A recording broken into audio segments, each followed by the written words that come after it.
अस्सलाम वालेकुम नाजरीन, मैं हूँ समीना चौधरी और आप देख रहे हैं KPN HD। वज़ीर मनसूबाबंदी और तरक्यात और माहौलियात चौधरी मोहम्मद रशीद की ज़ेर सदारत महकमा मालियात का जायज़ा इजलास मुनक़्क़द हुआ। इजलास में एडिशनल चीफ सेक्रेटरी तरक्यात doctor Sajid Mahmood Chauhan, director general माहौलियात सरदार अदनान खुर्शीद और महकमा मनसूबाबंदी और तरक्यात और महकमा माहौलियात के अफसरान ने शिरकत की।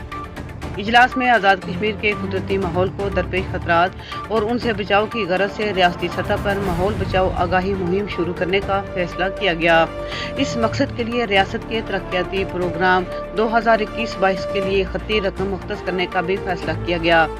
फैसला जात की रोशनी में महकमा माहौलियात की इस्तेदाद कार को बढ़ाने के साथ साथ तमाम महकमों, पॉलिसी साज इदारों, अदलिया, यूनिवर्सिटी, कॉलेज और स्कूल के अलावा ताजर बरादरी, वकला, सहाफ़ी हज़रात, नौजवान और NGOs को इस आगाही मुहिम में शामिल किया जाएगा ताकि कभी रियासत के कुदरती माहौल के बचाव और उसको दरपेश खतरात से निबरत आजमा होने के लिए एक जामे हिकमत अमली के तहत अमल दमन करवाया जाए।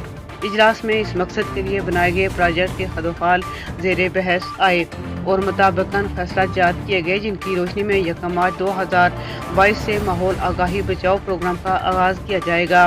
अलावा इस पर महकमा माहौलियात ने दरिया बचाओ प्लान को भी पेश किया, जिसके तहत मुख्तलिफ अवामल के तहत दरियाओं में बढ़ती आलूगी की रोकथाम के लिए तमाम मुतल्लिका महकमाजात और इदारों और अवाम के साथ मिलकर अमली इक़दाम किए जाएँ। इस मकसद के लिए ये भी फैसला हुआ कि दरिया बचाओ प्लान पर अमल दरामद की गरज से एक प्रोजेक्ट तैयार किया जाए, जिसके तहत रियासत के दरियाओं की हालत को बेहतर बनाने के लिए अमली इक़दाम किए जा सकें। तमाम महकमाजात को हिदायत जारी की गई कि वो अपने अपने डिपार्टमेंट का इन्वायरमेंटल मैनेजमेंट प्लान को महकमा मनसूबाबंदी और तरक्यात को मुहैया करें, इस पर अमल दरामद को यकीनी बनाएं। इजलास में डायरेक्टर जनरल माहौलियात अदनान खुर्शीद ने ब्रीफिंग भी दी। मज़ीद न्यूज़ अपडेट्स के लिए देखते रहिए KPN HD।